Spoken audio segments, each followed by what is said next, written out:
नमस्ते दोस्तों, मैं हूं प्रदीप कुमार। आप देख रहे हैं डिजिटल मार्केट। वीडियो शुरू करने से पहले बता दूं, ये वीडियो एक एजुकेशनल पर्पज़ के लिए है। अगर आप स्टॉक मार्केट में कोई भी फाइनेंशियल इन्वेस्टमेंट करते हो तो अपने फाइनेंशियल एडवाइजर से सलाह जरूर लें या फिर अपनी सोच समझ के साथ इन्वेस्टमेंट करें। अगर आपको स्टॉक मार्केट में कोई भी फाइनेंशियल लॉस होता है तो उसके लिए ये वीडियो रिस्पॉन्सिबल नहीं रहेगी। तो चलो दोस्तों, वीडियो शुरू करते हैं। देखो, आज हम बात करने वाले हैं टाटा स्टील लिमिटेड स्टॉक के बारे में। अगर इसके करंट शेयर प्राइस की बात की जाए तो 152 रुपए 10 पैसे इस टाइम इसका करंटली शेयर प्राइस चल रहा है। और अगर इसके पॉजिटिव मोमेंटम की बात करें तो स्टॉक के अंदर कोई भी खास पॉजिटिव मोमेंटम देखने को नजर नहीं आता। देखो, जिस प्राइस रेंज के बीच में ये स्टॉक मूवमेंट कर रहा है उस स्टॉक के प्राइस रेंज के अकॉर्डिंग अगर देखा जाए तो स्टॉक के अंदर कोई भी खास परफॉर्मेंस नहीं है। ठीक है, हालांकि फंडामेंटल काफी बड़े हैं। टाटा ग्रुप का ये स्टॉक है। टाटा स्टील एक पॉपुलर स्टॉक है इंडियन स्टॉक मार्केट में। अगर यूथ का सबसे ज्यादा अगर क्रेज देखा जाए तो टाटा स्टील भी है। हर किसी के पोर्टफोलियो में ये स्टॉक आपको देखने को मिल जाएगा। ठीक है, अगर इसकी कल की बात करें, कल की परफॉर्मेंस की बात करें तो यहाँ पे सिर्फ 2.5 रुपए के आसपास एक पॉजिटिव मोमेंटम देखने को मिल रहा है। और अगर इसके 5 डे के चार्ट की बात करें तो यहाँ पे वो परफॉर्मेंस लगभग नेग्लिजिबल हो जाती है। 2 रुपए 80 पैसे का यहाँ पे एक डाउनफॉल देखने को मिलता है। और अगर इसके 1 मंथ के चार्ट की बात करें तो यहाँ पे सिर्फ 18 पैसे की ग्रोथ है। सोचो, 152 रुपए का शेयर है और 18 पैसे की एक महीने में ग्रोथ, क्या हो गया। देखो, इसके पीछे 3 सबसे बड़े फैक्टर हैं कि जिसकी वजह से ये स्टॉक एक प्राइस रेंज के बीच में फंस गया। जो इसकी प्राइस रेंज है, जो इसकी परफॉर्मेंस है, वो पूरी तरह से स्टक हो गई। वो 3 फैक्टर्स जो सबसे मेजर हैं जिसकी वजह से ये स्टॉक मूवमेंट नहीं कर पा रहा, उन तीनों फैक्टर्स के बारे में हम बात करेंगे। लेकिन उससे पहले मैं 2 सबसे बड़ी अपडेट आपको दे दूं। इस स्टॉक में आपको अगले हफ्ते से एक जबरदस्त पॉजिटिव मोमेंटम देखने को मिलेगा। साथ में अगले हफ्ते से आपको इस स्टॉक में जबरदस्त लेवल का अपर सर्किट भी देखने को मिलेगा। और इस स्टॉक का जो यहाँ पे टारगेट होने वाला है वो 320 रुपए के आसपास है। 300 रुपए पे आप स्टॉप लॉस सेट कर सकते हो।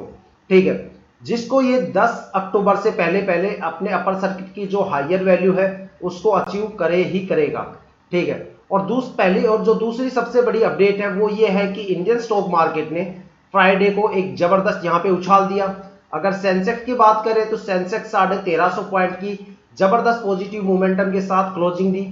साथ में वहां पे 84,696 पॉइंट की जो सबसे हायर वैल्यू है उसको टच करके सेंसेक्स ने इंडियन स्टॉक मार्केट में एक नया रिकॉर्ड कायम कर दिया। आप कोई भी न्यूज़पेपर की आज हेडलाइन उठा लो, जो बिजनेस न्यूज़पेपर की, उसमें आपको सिर्फ एक ही हेडलाइन आपको दिखाई देगी आज कि इंडियन स्टॉक मार्केट में सेंसेक्स ने अपने सारे पुराने रिकॉर्ड तोड़ के, लाइफ टाइम के जो जितने भी पुराने रिकॉर्ड हैं उन सभी को तोड़ के एक नया कीर्तिमान रिकॉर्ड बना दिया।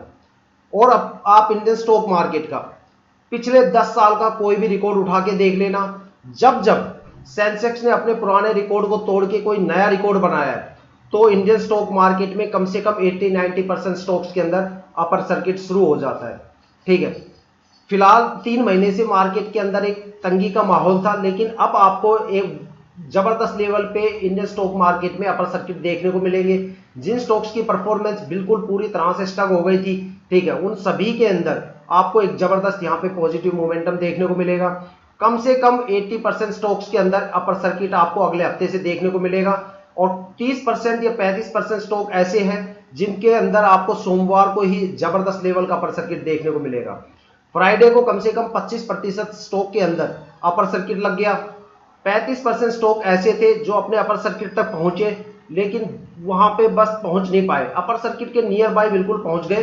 ठीक है, और 30-35% स्टॉक ऐसे भी थे जिन्होंने अपर सर्किट में उड़ान भरने से पहले स्टॉक को थोड़ा सा गिरा दिया, क्योंकि वहां पे सेलिंग प्रेशर काफी ज्यादा था। इन्वेस्टर्स जो थे उनको लगा था कि भाई आज सेंसेक्स सबसे ज्यादा उछला है तो आज यहां से निकलने का सबसे अच्छा पॉइंट है, क्योंकि 3 महीने से वो पैनिक हुए बैठे हैं मार्केट के साथ। मार्केट के हाल को देख के उनको कोई भी रिवेन्यू यहाँ पे निकालने को नहीं मिला, तो इन्वेस्टर इतने ज्यादा पैनिक थे कि उन्होंने एक एग्जिट पॉइंट समझ के वहां पे एक सेलिंग प्रेशर बढ़ा दिया, जिसको कम करने के लिए स्टॉक ने थोड़ी सी गिरावट की।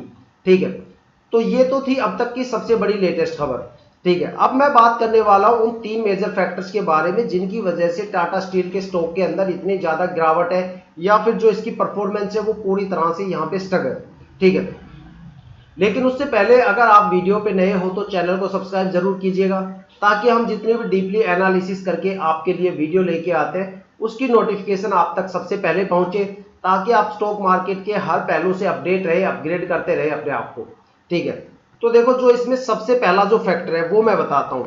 आपने देखा होगा कि अगर मैं 5 डेज का चार्ट देखता हूं तो यहाँ पे एक अच्छी खासी गिरावट देखने को मिली है। ठीक है, इस गिरावट के पीछे का सबसे बड़ा रीजन बता देता हूं। इस गिरावट के पीछे का सबसे बड़ा रीजन है कि एफआईआई ने एक बड़े अमाउंट के अंदर सितंबर में पिछले हफ्ते एक जबरदस्त सेल आउट किया है, जिसकी वजह से उसकी जो भागीदारी है इंडियन स्टॉक मार्केट में काफी कम हो गई, जिसकी वजह से इंडियन स्टॉक मार्केट में एक जबरदस्त लेवल की गिरावट हुई। लेकिन फ्राइडे को डीआईआई ने एक बड़े लेवल पे बाइंग करके उस कमी को पूरा कर दिया और इंडियन स्टॉक मार्केट को एक नया पॉजिटिव मोमेंटम थमा दिया।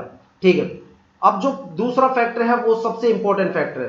देखो इंडियन स्टॉक मार्केट के अंदर अगर बात करें इंटरनेशनल स्टॉक मार्केट की, तो इंटरनेशनल स्टॉक मार्केट में लगातार बड़े लेवल पे फ्लक्चुएशन चल रहे थे पिछले 3 महीने से।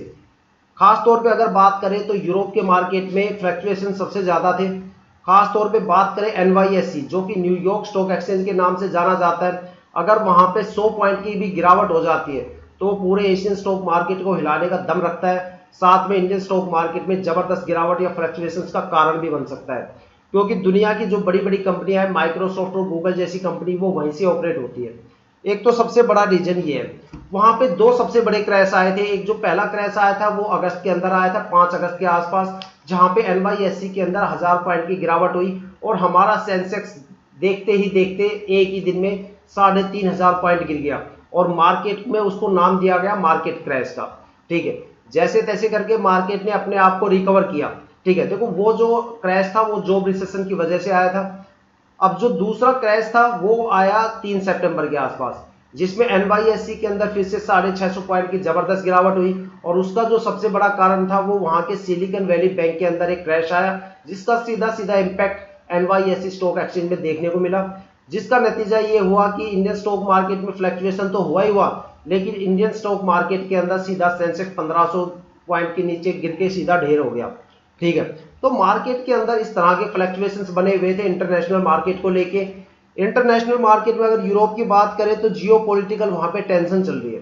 अगर एक तरफ रशिया यूक्रेन का वॉर चल रहा है तो दूसरी तरफ वहां पे इजराइल और उसके पड़ोसी देशों का वॉर वगैरह चल रहा है। तो वहां पे काफी ज्यादा कंट्री ऐसी है जो डायरेक्ट और इनडायरेक्ट रूप से उस वॉर के अंदर इन्वॉल्व है। ठीक है, जिसकी वजह से वहां पे जॉब के रिसेशन आए हुए हैं, साथ में जो बैंक वगैरह है उनके अंदर भी क्रैश आ रहे हैं। ठीक है, साथ में वहां की जो इकोनॉमी है वो भी काफी हद तक इंपैक्ट हो रही है। वहां के जो मार्केट है वो स्टेबल होने का नाम नहीं ले रहे। उनके जो स्टॉक एक्सचेंज है वो लगातार फ्लक्चुएट कर रहे हैं, जिसका असर पूरी दुनिया झेल रही है पिछले 2 महीने से।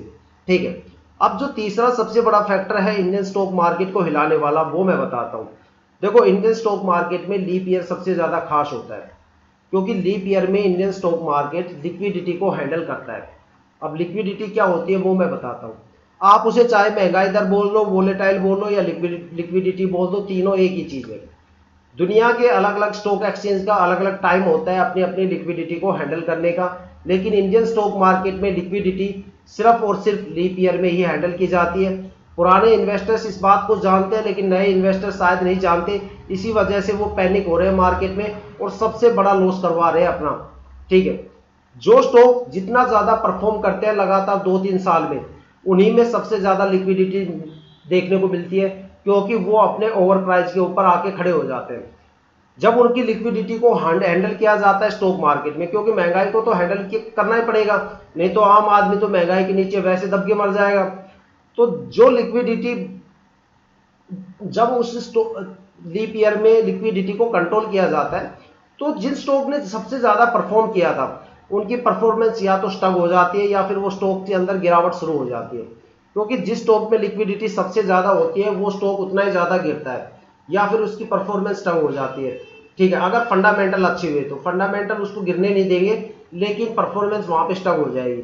ठीक है, जिन स्टॉक्स के अंदर लिक्विडिटी कम रहती है वो वहां से पॉजिटिव मोमेंटम के साथ आगे निकल जाते हैं। जैसे आज के टाइम टेक्सटाइल हो गया, ज्वेलरी हो गया, फूड हो गए, शुगर हो गए, फर्टिलाइजर्स हो गए, इन स्टॉक में आपको तेजी देखने को मिल रही है। जबकि टाटा, आईआरएफसी, सजलोन एनर्जी या फिर और भी पावर, अडानी पावर, इन स्टॉक्स में आपको लगातार गिरावट का सामना देखना पड़ रहा है। ये सारा गेम सिर्फ लिक्विडिटी का है। तो ये 3 मेजर फैक्टर थे जिसकी वजह से मार्केट के अंदर गिरावट थी, लेकिन अब ये तीनों फैक्टर्स लगभग मार्केट में